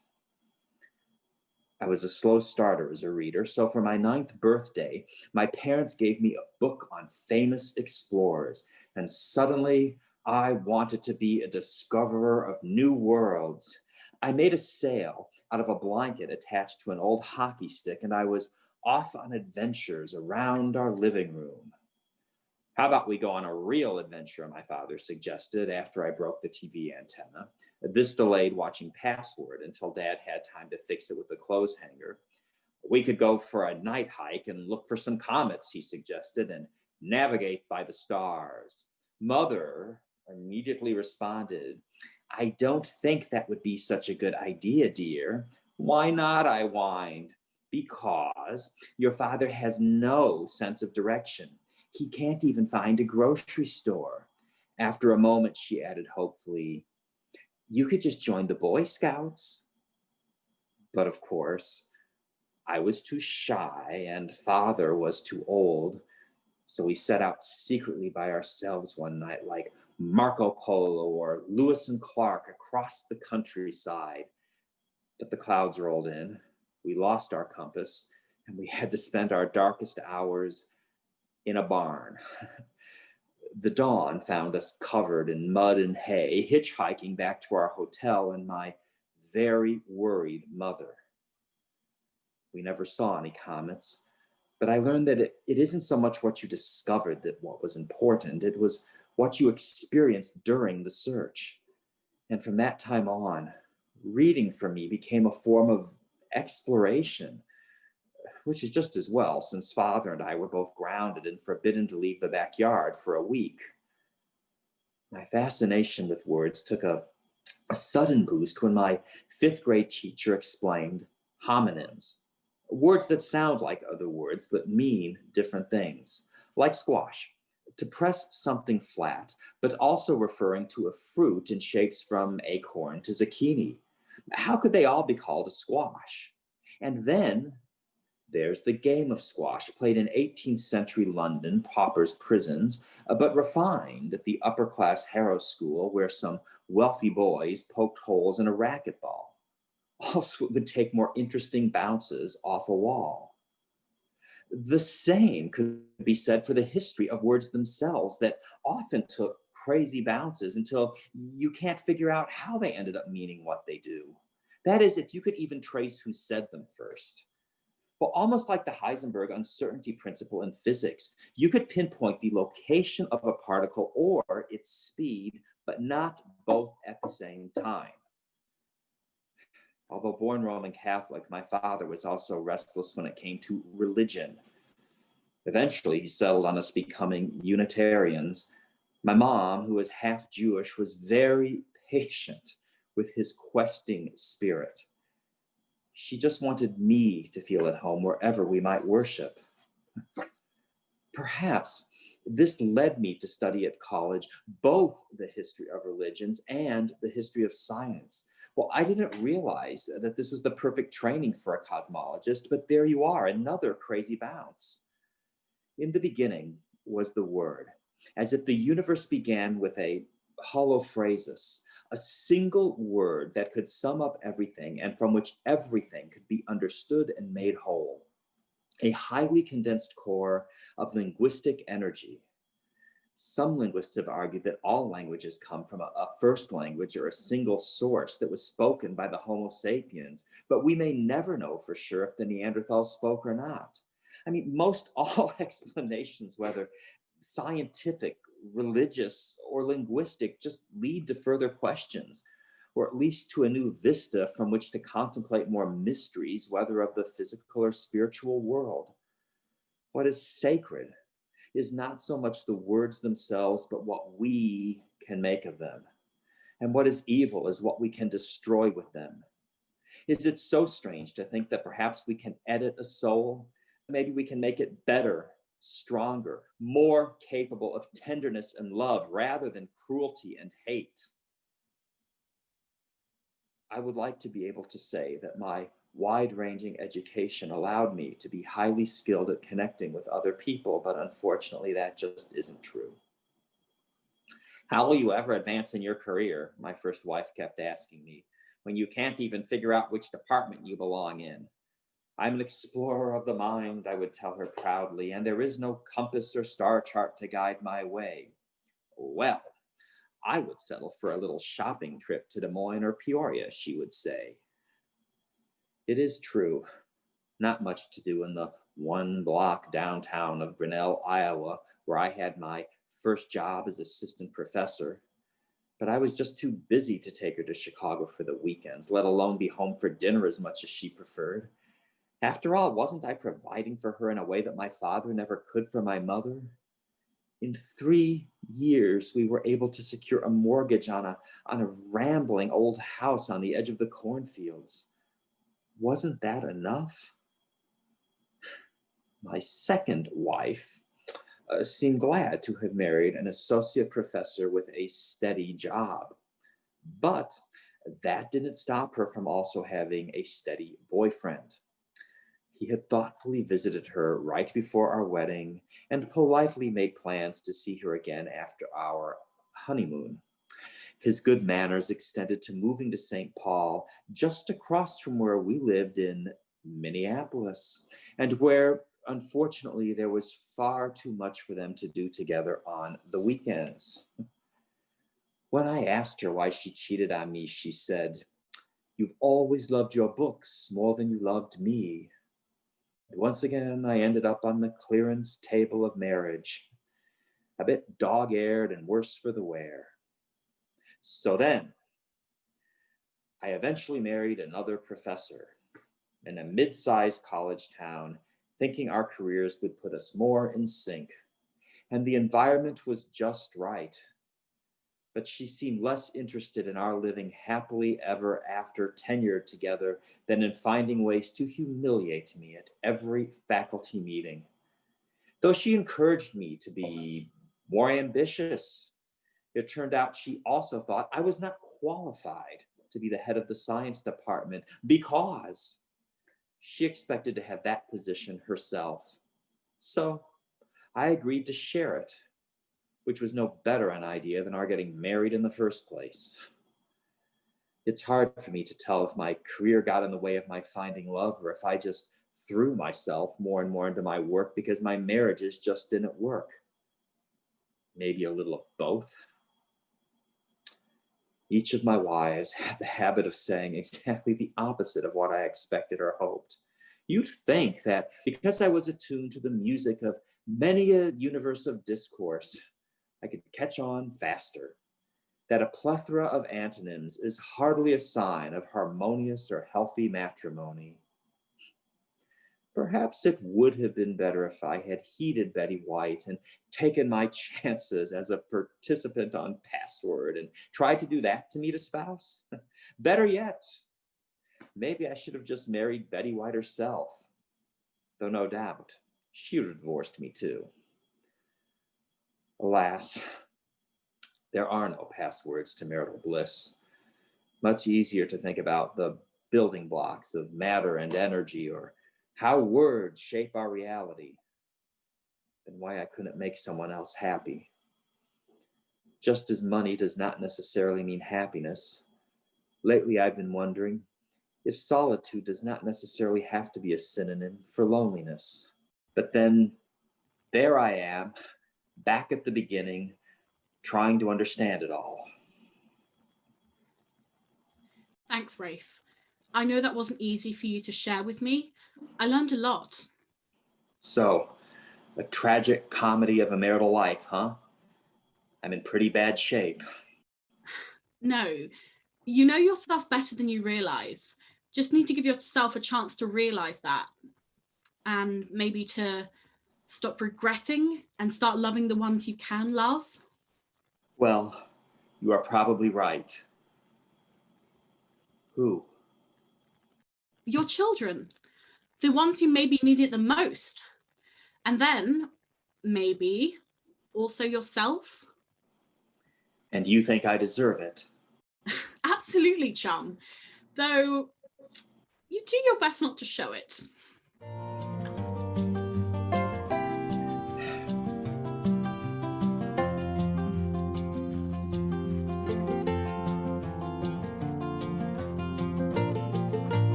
Oh, hi Lexi, you're on early. I was hoping to catch you before the others got here. Something you want to discuss? Yes. Well, it's a delicate thing, really. I heard that you might be retiring and... Nothing settled yet. Right. I know you'll probably be looking for the next leader for this group.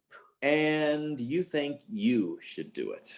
No, actually, it's just a suggestion, of course, but I was thinking Freya should. Freya, but she has the least experience in the field. True, but it might be time for a fresh set of eyes. I think she could lead the group in new directions, don't you? She has lots of energy for communicating with the dictionary higher-ups, and think how good it would make the school look, and you. That you consider the voices of students and alumni to be important in the work, not just within the walls of the university, but also in the outside world. Some good points. I will consider it, though not sure it matters what my image is here once I've gone. And as I've said, I haven't made any firm decisions yet about leaving the college. Yes, of course, and there's no rush. I just thought I'd put in my 2 cents. Hello. Oh, hi, Billy. How's it going? Oh, good now. Took care of the kids this morning while Sarah went for a grocery run. They made a massive mess. I thought they were fine. What could go wrong? Just making a smoothie in the kitchen. But when I went to check on them, there was smoothie all over, even on the ceiling. Took us an hour to clean it all up. So now I am glad of an excuse to escape to my office. I did that once. I was making ice cream base in our blender and forgot to put the lid on, and ice cream got all over the cat. She didn't seem to mind too much, though. It was basically just sweetened milk. I can top you both. Last spring, I was making some chalk paint with students outside the counselling centre. We were going to write positive messages on the paths, so we had buckets of each colour. A student came by on a scooter. I quickly tried to move out of the way, but I put my foot in one of the buckets and fell over, knocking over all of the others and getting completely drenched in chalk paint. I don't much like mess myself. I mostly stayed out of the way when my kids were making messes. So, our words today are velleity and quaquaversal. Yes. Velleity seems a very modern idea for such an old word. It means the quality of just wishing or desiring something without taking any action towards making it happen. Those things you think about, but don't quite do enough to make a change. Precisely. And quaquaversal is primarily used in geology, something which goes in every direction. You know, it's funny. I've gotten quite into rock balancing, but that word has never come up. Rock balancing? Yeah, you go to natural places where there are stones of different shapes and sizes and find ways to stack them without any kind of support. It can be kind of zen-like. Anyway, you get to be somewhere beautiful while you're doing it. Wow, that sounds so cool. Yeah, like a miniature Stonehenge or an ancient monument. But back to Quaquaversal, going in every direction. So my hair when I first wake up? Or children running free in a park. Oh, certainly the latter. My children seem to be in a state of quackversity. Wait, is that a word? I don't think so, but maybe you could start using it that way. All right, enough sidebars. What do we think of these words? They are both rather old-fashioned. Though Quaquaversal is kind of like an onomatopoeia. It's fun to say. I do think both are things we experience in the modern world. The internet almost seems Quaquaversal. Emails especially. They come in from every direction. I sometimes wish they would just answer themselves. Automated email responses would certainly come in handy. And I do think Quaquaversal often relates to children. Speaking of, I'll be right back. And velocity is something everyone experiences too, I think. Things we wish could be different, but for whatever reason, we feel we don't have the power or interest to change. There are plenty of people in my practice who just hope things will change without them having to do anything. But the truth is, velocity is something we all need to work hard to move past. Think how much could be changed if we followed up our hopes with a little action, not just for ourselves, but for the world. I think they are both nice words and interesting ideas. Maybe we need them both? Ah, is that the opinion of our breath of fresh air? I'm not sure what you mean by that, but yes. But to me, they just don't feel like things modern people would actually say. I think we could be a bit more ruthless in removing these kinds of words. They will still be there for people who are looking for them. They'll still be in the digital dictionary, but I'm starting to think we should be working with more modern words. See, this is one of the problems with youth these days. New does not necessarily mean better. Ah, yes, the kids these days argument. Since they weren't around in the good old days when things were substantial, effective, worthy, and real, they have no idea what they're talking about. If the shoe fits. I just need 10 more minutes. Find something quiet to do, please, okay? You know, I love old words. I'm not saying new is always better than old, but Lexi might be right. Sometimes we do need to use simple language. But we don't always have a simpler word. Sometimes you just need the complication of a big word. Just because the past is old doesn't mean it should be put out to pasture. I'm not saying that either, but I bet for every archaic word you come up with, I could offer a simpler, more modern equivalent. I highly doubt that.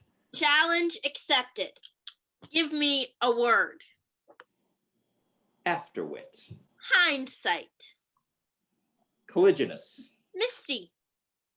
Delatescent. Concealed. Bleased. Drunk. Gom. Sufficient. That's a bit of a simplification, don't you think? No, I'd say that sufficient or satisfactory would be fine synonyms for the word lagom, as would be the just right amount. But I didn't say that, as it is 2 words too many. Fine. Ambrosial. Heavenly. Peregrinate. Wander. Arivist. Are you calling me an upstart? No, simply suggesting a word. How about antimony? Contradiction. Dissipience. Foolishness. Ha! I won. No, you didn't. That's barely scratching the surface. Oh, I so won. I am sure there are many other words that we don't have a simple one-word equivalent for. There's a whole category, in fact, untranslatable words. That would be cheating, though. They aren't in English. What is it you even want, Freya? A minute ago, you were saying that we should keep both words. Then the moment Lexi said otherwise, you are arguing with me about simple words. I do like those words, but I can also see what Lexi means. Sometimes we get so caught up in archaic language, no one has a clue what we are even saying. Oh, so you're saying it's impossible to communicate with me? While your three wives might agree. Oh, that is not. All right, that's enough, you two. This is bizarre. I mean, stop.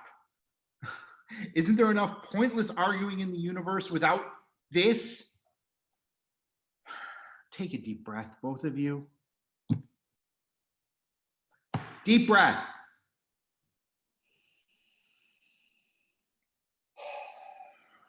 Okay, now, both of you say you're sorry. Sorry, I guess. Yes, sorry. Okay, Dad. There are much more important things that we should be considering here. Like, who gets to choose the words that we use? Huh? What gives the four of us the power to choose, whether we're younger or older? Shouldn't this committee be larger? Have more representation of different races, of different life experiences? We sit here in our ivory tower arguing over which archaic word to hold on to when there are so many other things going on in the world that need fixing. How much do you think one obscure dictionary can really do to save the world? We seem to think if we only mold the language people use that we can solve big problems, but we can't even stop from arguing amongst ourselves about trivial nonsense. Well, I, for one, had no intention of arguing. Oh, so you're saying I started it? If the shoe fits. Enough, you two. Listen to Billy. Thank you, Lexi.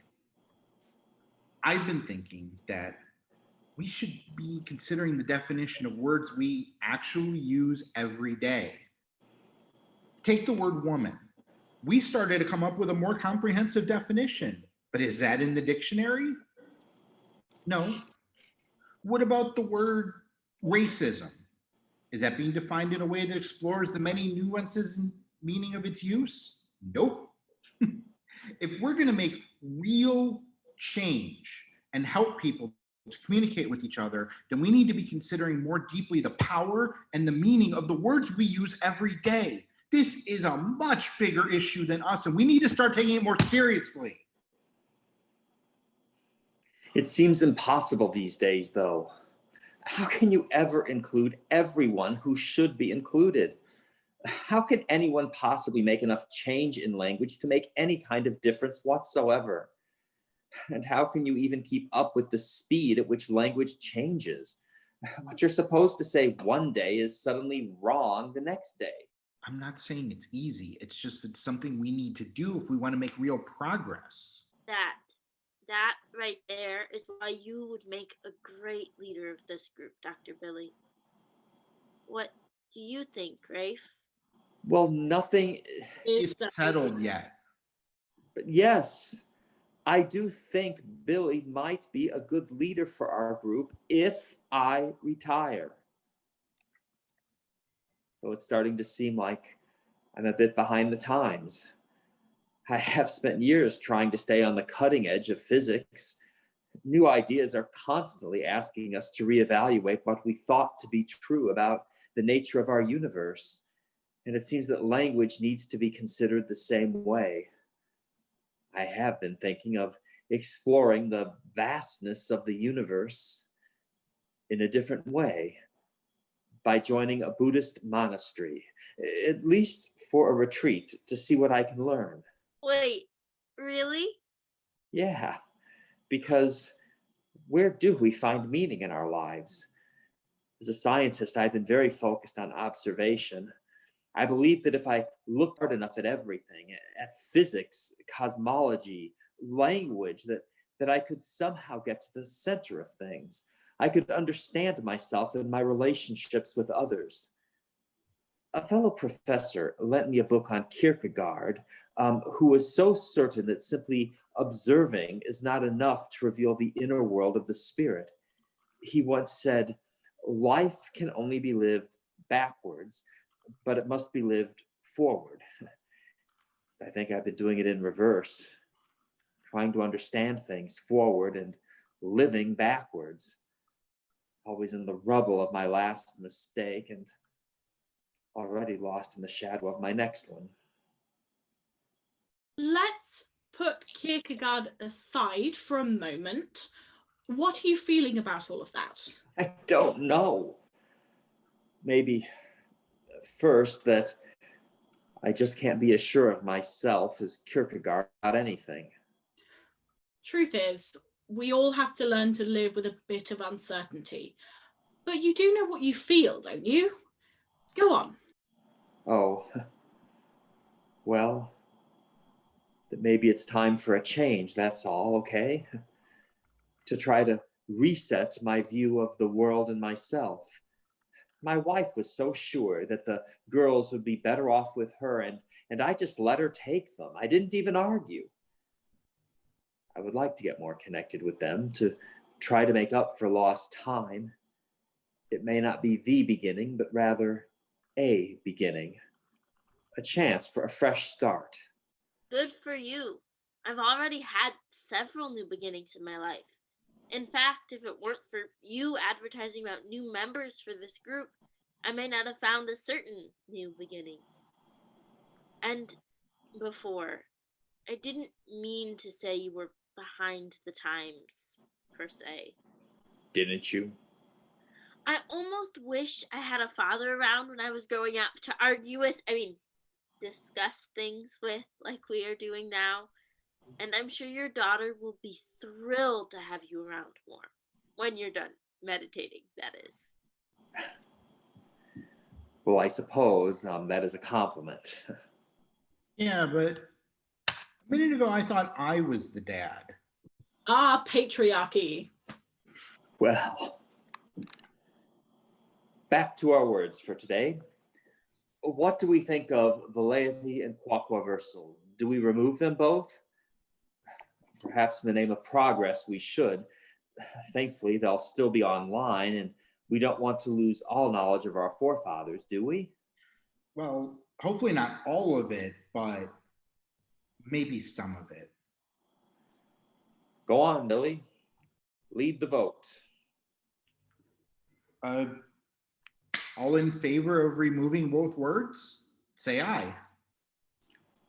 Aye. I guess that settles things for today.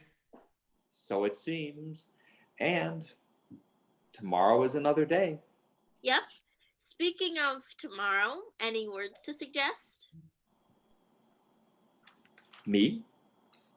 You are still our fearless leader for now, right? Right. Well then, how about concinnity and infonetia? I'm in. Me too. And me. Good. And maybe we could continue to refine our definition of woman. We could send it to the dictionary and see what they think. You never know. You never do. Well, so long for now then. Yeah, for now.